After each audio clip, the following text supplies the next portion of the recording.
This is Randy Rosetta with HubCityPreps.com with the video edition of the Pirate Podcast, sponsored by Kingsview Partners. I'm with Blake Moore on my left in the purple shirt, and Noah Clark, who I just found out is a very young Pirate. This is the new world of Lubbock Cooper football, where sophomores are playing a bigger role with a new school down the road, down Woodrow Road a little bit.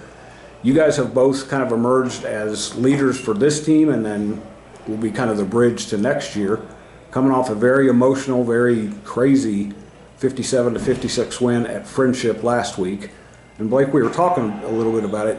Sometimes in those games, people think that neither team played defense. Yeah. Both defenses actually played pretty well. It's just that the offenses had some moments. Mm-hmm. When you look back at a game like that, you understand that you played a great offense and you guys found a way to make some plays and get them off the field.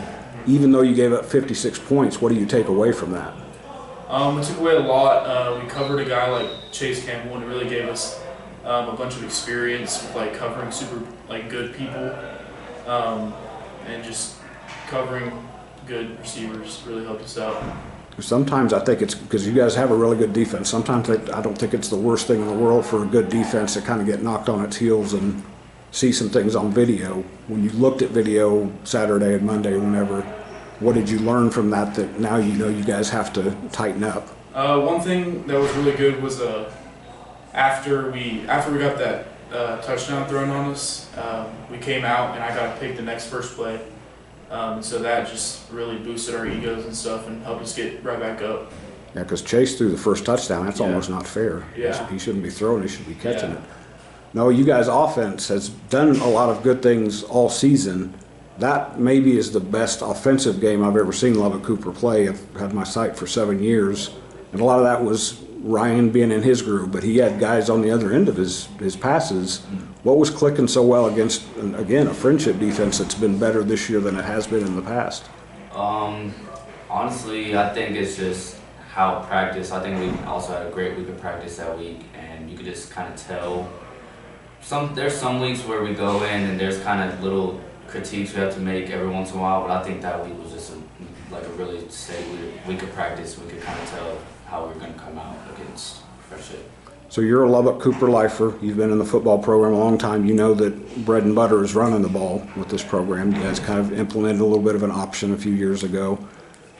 How much confidence does it give you that Friendship took the run away for the most part, and you guys adjusted and found a way to, I think you had 560 yards or something like that and 57 points. What does that do for you guys' confidence moving forward?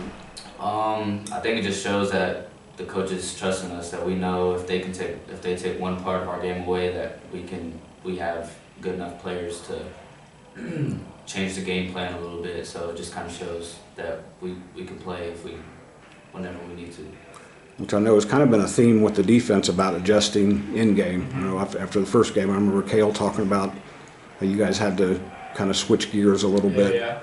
And I don't know if any of that happened the other night, but why is this group of defensive guys so good at kind of changing your direction midstream like that? I feel like we're super coachable.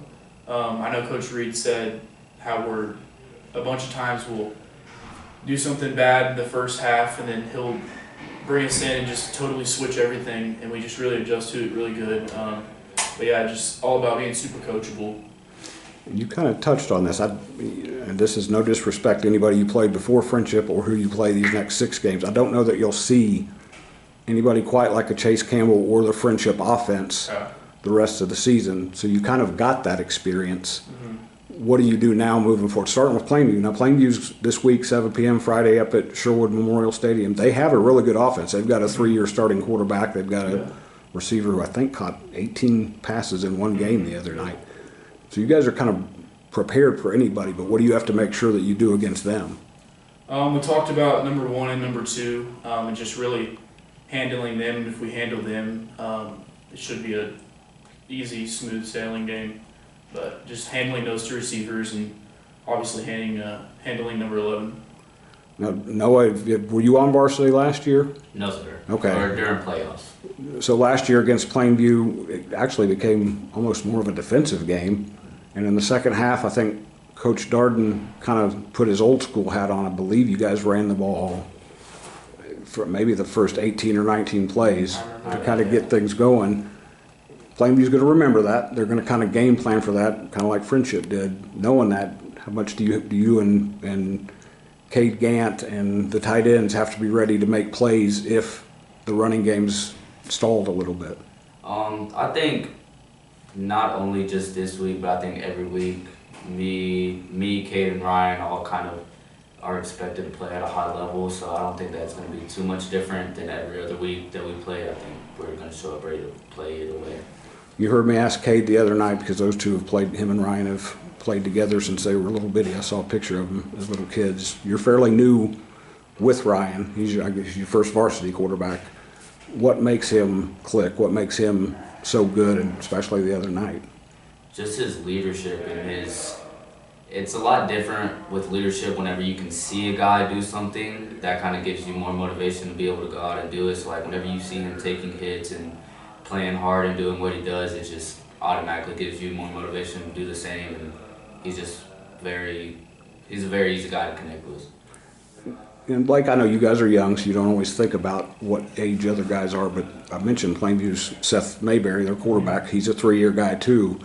He's going to have kind of that Ryan aura to him, where he's going to know how to make different plays. Mm-hmm. Can you tell when a quarterback's got a little bit more experience and they know how to exploit a defense a little bit?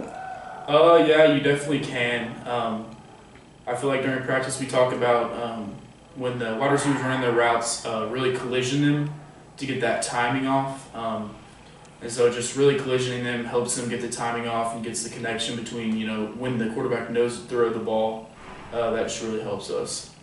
Now, every game counts is big. Every win is big. Sometimes the Friendship Lubbock Cooper game leaves a little bit of a aftertaste, or you guys shouldn't know what a hangover is yet. You're too young. How do you make sure you avoid that this week, Noah, to make sure that you come down to earth and especially understand this is a district game? You kind of have to start locking in on what you guys want to do. Our coaches have made that a big deal to us, knowing that last week was a big game, but this week is matters 10 times more than what last week meant. Even though it's good to get wins like that, we still that just comes to the maturity of the team to be able to zone back in for this game. The other side of that, Blake, is this the first time you guys have beaten Friendship, I think, in probably since you were in 7th or 8th grade. Yeah.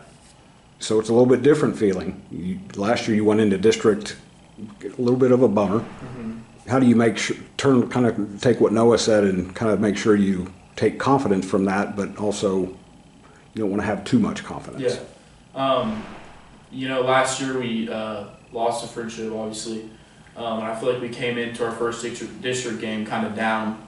But later in the season we got it going again. But this year, I want to go into this next game with not too big of an ego, but knowing that we're a good team, but not taking it light, not taking this game light. Just knowing we're a good team, but not taking the game off, And like I said, this is where you start kind of determining where your season goes. Mm-hmm. If you take care of business, does that help switch that focus, Noah, to know that these district games have a little bit more meat on the bone?